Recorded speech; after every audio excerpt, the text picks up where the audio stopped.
Good day, mathematicians.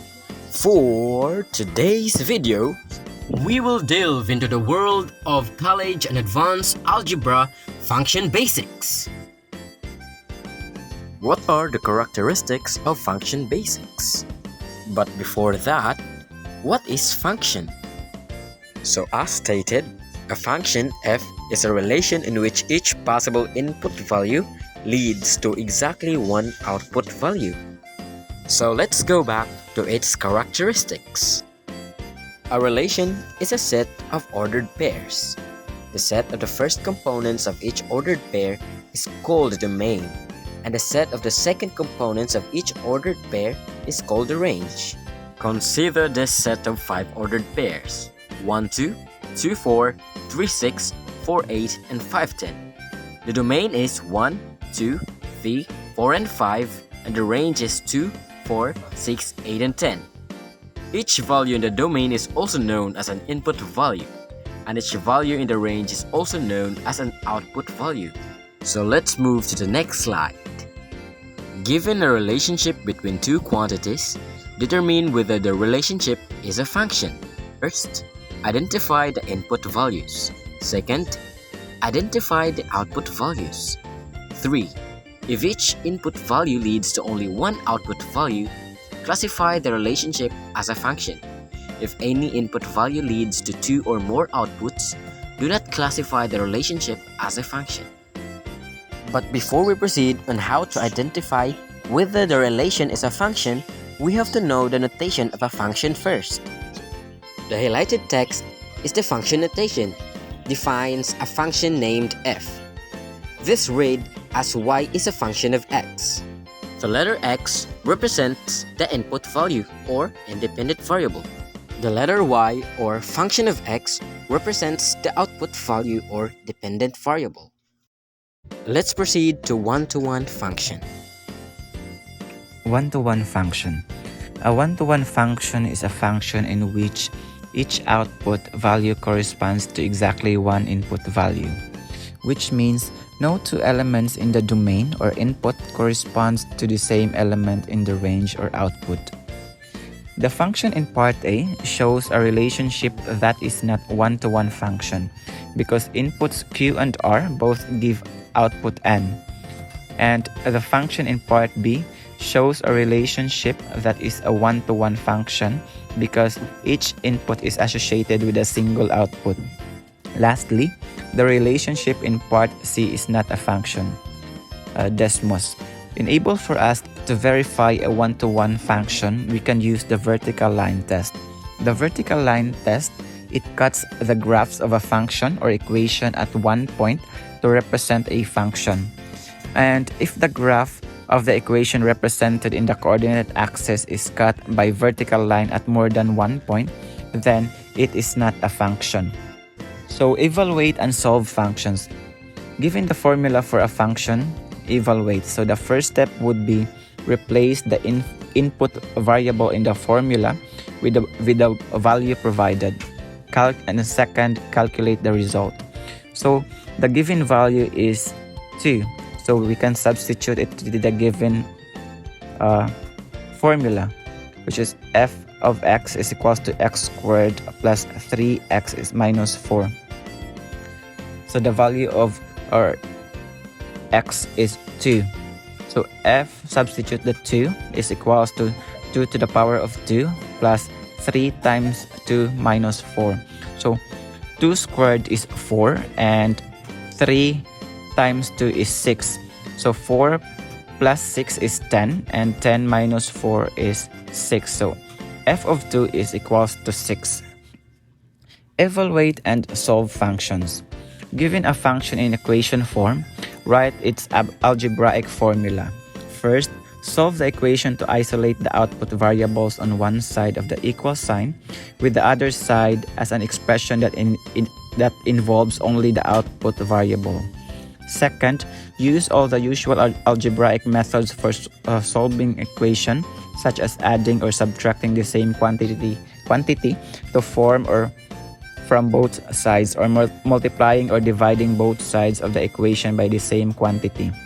Example, express the relationship 2n plus 6p is equals to 12 as a function p is equals to f of n. So 6p is equals to 12 minus 2n. So we need to divide both sides by 6. So that would be p is equals to 2 minus 1/3 of n. So p is equals to f of n is equals to 2 minus 1/3 of n. Now, evaluate a function in a tabular form.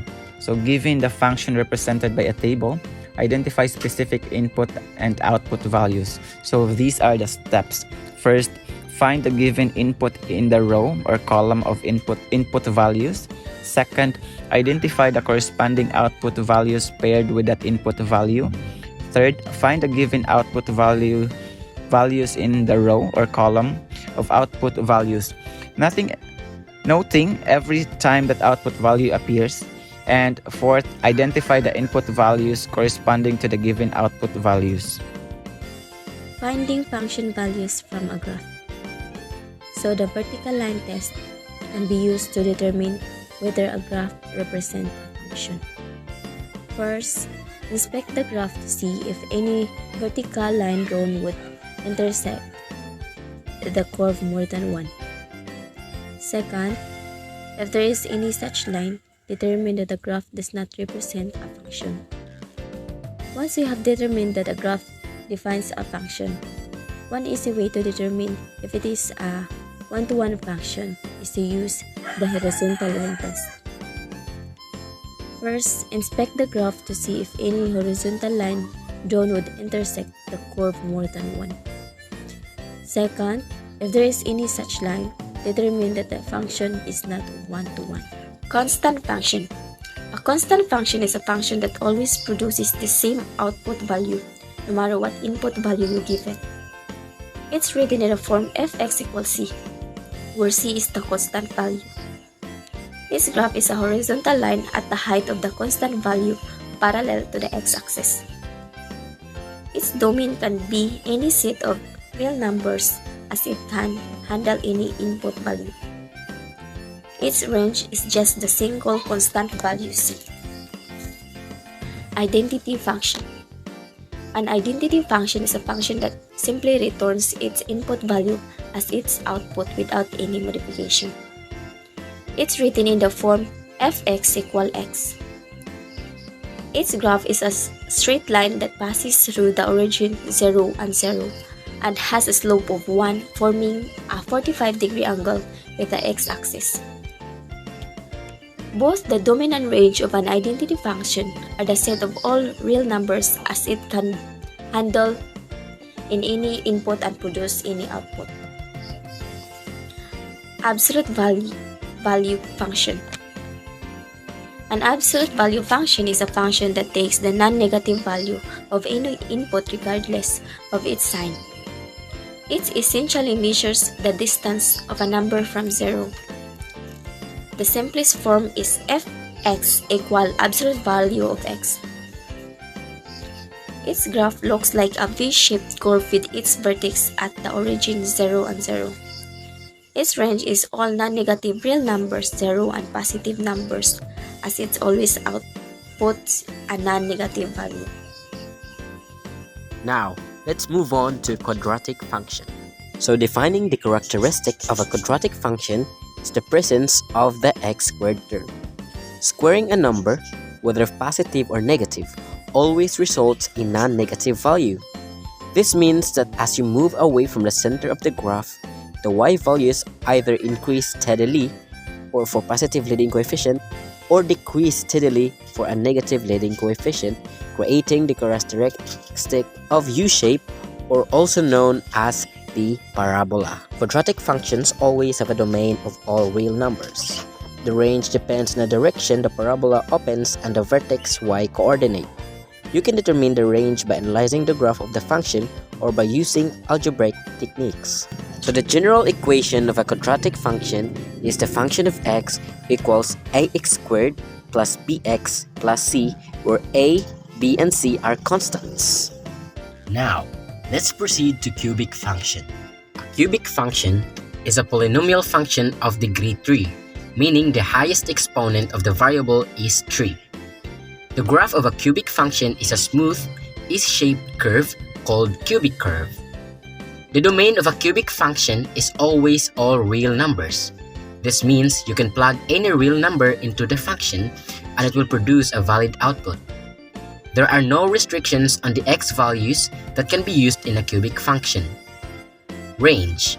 The range of a cubic function is also all real numbers.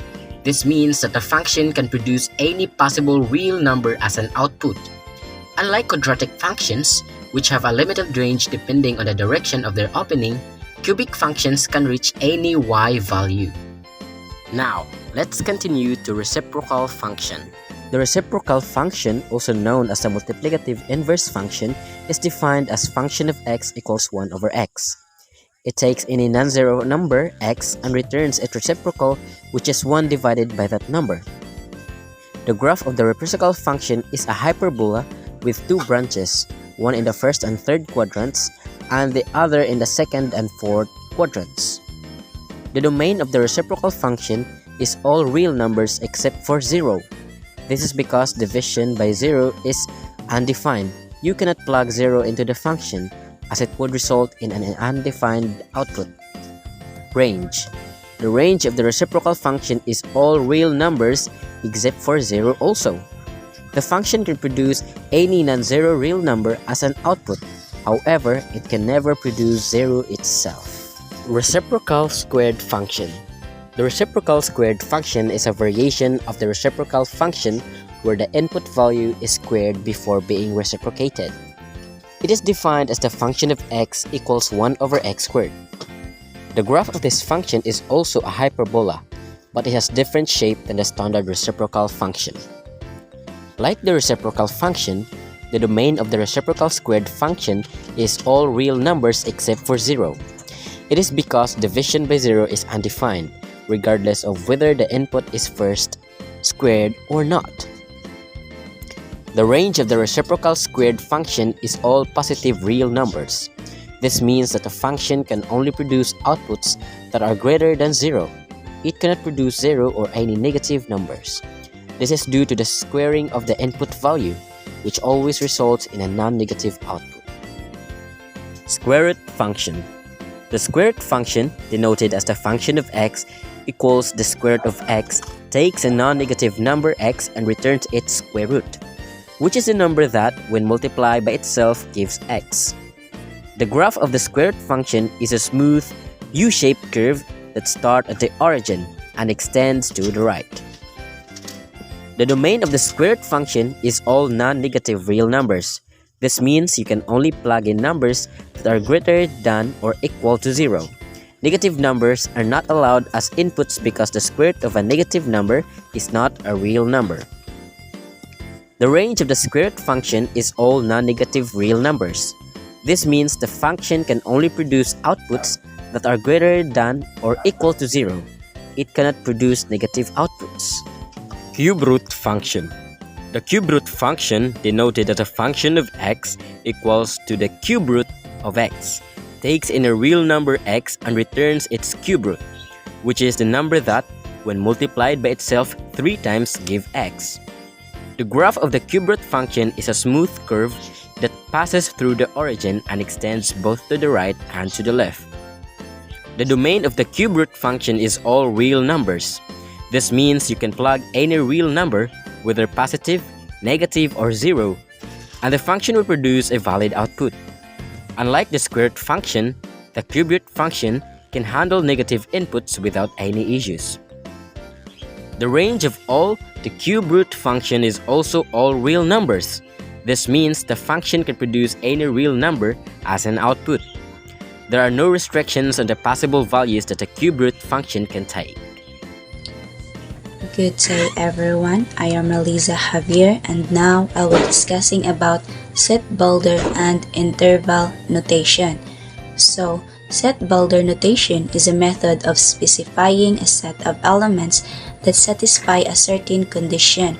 It takes the form set of x is perpendicular statement about x, which is read as the set of all x such that the statement about x is true.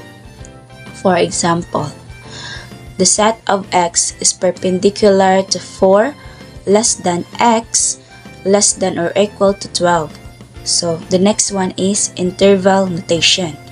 Interval notation is a way of describing sets that include all real numbers between a lower limit that may or may not be included and an upper limit that may or may not be included. The endpoint values are listed between brackets or parentheses. A square bracket indicates inclusion in the set, and a parenthesis indicates exclusion from the set. For example, open parentheses 4 and 12 and then brackets. So, comparing inequality, set builder, and interval notation. In inequality notation, 5 less than each and less than or equal to 10, and then in set builder notation, set of each is perpendicular to 5 less than each or less than or equal to 10, and then in interval notation, open parentheses 5 and 10, and then brackets. So the next one is 5 is less than or equal to h less than 10, and then in set builder notation, set of h is perpendicular to 5 less than or equal to h less than 10, and then in interval notation, 5 brackets of 5 and 10. So in inequality notation, 5 is less than h less than 10, and then in set builder notation, set of h is perpendicular to 5 less than 10, and then in interval notation,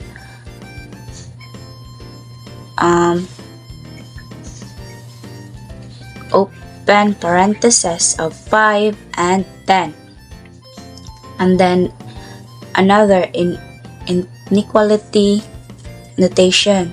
So h is less than 10, and then in set builder notation, set of h is perpendicular to h less than 10, and then in interval notation, open parentheses negative lemniscate and 10. So in inequality notation, h is greater than or equal to 10, and in set builder notation is the set is perpendicular to h. The set of h is perpendicular to h, and then greater than or equal to 10, and then in interval notation is brackets of 10 lemniscate and then close parentheses. So in inequality notation, it is all real numbers, and in set builder notation, in R, and then in interval notation is open parentheses negative lemniscate and positive lemniscate. So we proceed on domain and range. We can visualize the domain as a holding area that contains raw materials for a function machine, and the range as another holding area for the machine's product. Now, write domain and range in interval notation. First, identify the input values. Second, identify any restrictions on the input and exclude those values from the domain. Third, write the domain in the interval form if possible. Example, Find the domain of the function. Function of x equals to x plus 1 over 2 minus x. Solution. We must exclude values of x that would make the denominator equal to 0, is in this case 2. Therefore, in interval notation, the domain is negative lemniscate and 2 union to 2 and lemniscate, where u is the union operator combining the two intervals. So how to find domain and range from a graph? So the domain on a graph consists of all the input values shown on the x-axis, and the range is the set of possible output values shown on the y-axis. In this example, the graph shows that the domain is -5 and infinite, and the range is -infinite and 5. So let's move on to the piecewise defined function. So what is piecewise defined function? A piecewise function is a function in which more than one formula is used to define the output. Each formula has its own domain, and the domain of the function is the union of all these smaller domains. We notate this idea like this. Fx is equals to, we use the first formula if x is in the domain 1. Then we use the second formula if x is in the domain 2. And we use third formula if x is in the domain 3. For example, the absolute value function can be defined as absolute value of x equals bracket x if x is greater than or equals to 0, and negative x if x is lesser than 0. After discussing all the basic functions, now let's have a quick review. So the first question is, what is the difference between a relation and a function? A relation is a set of ordered pairs, while function is a relation in which possible input value leads to exactly one output value. Next is, what is the domain of a function? Domain is known as the first component of each ordered pair, and each value in the domain is also called as an input value.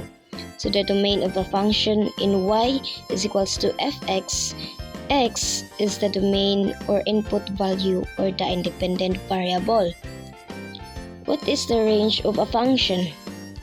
Range is known as the second component of each ordered pair, and each value in the range is also called as an output value. So the range of the function in y is equals to fx is y, or fx is a range of or output value or the dependent variable. Next is, how do you evaluate a function for a given value in the domain? Given the formula of a function y is equals to fx, replace the value of the input in the formula with the given provided, calculate the result. For example, fx equals x squared plus 4x minus 2. Evaluate f and replace x into 4. So it becomes f4 is equals to 4 squared plus 4 times 4 minus 2. Then 4 squared is 16 plus 4 times 4 is 16 minus 2. Then 16 plus 16 is 32 minus 2. 32 minus 2 is 30. So the final answer is f4 is equals to 30. The next question is, what is the general shape of a quadratic function? The general shape of the quadratic function plots a parabola. What is the difference between brackets and parentheses and interval notation? Brackets and interval notations is used to identify if the endpoint is included. On the other hand, parentheses means the endpoint is excluded. Next is, what is the range of the square root function? So the range of the square root function is 0 and infinite, meaning 0 is in the interval while infinite is not included. Last is, how do you notate a piecewise function? So a piecewise function is the function in which more than one formula is used to define the output. Each formula has its own domain, and the domain of the function is the union of all these smaller domains. Congratulations! We've traversed the foothills of college and advanced algebra, function basics. We've grappled with functions, conquered equations, and unlocked the secrets of domains and range. But remember, this is just the beginning. The peaks of mathematical understanding lie ahead, and they are breathtaking. Go forth, armed with your newfound skills, and continue to explore the wonderful landscape of mathematical knowledge. Remember, the journey is just as important as the destination, so enjoy the process of learning and discovery. As we close this chapter, let a final thought resonate. Mathematics is not about memorizing formulas or crunching numbers. It's about developing a mindset, a way of thinking that allows you to solve problems, analyze data, and make sense of the world around you. So don't be afraid to challenge yourself, to ask, what if, and to push the boundaries of your understanding. Remember, in the realm of mathematics, the only limit is your imagination. So keep questioning, keep exploring, and keep pushing the boundaries of what's possible. This is BSED-MATH 1 closing the College and Advanced Algebra Function Basics.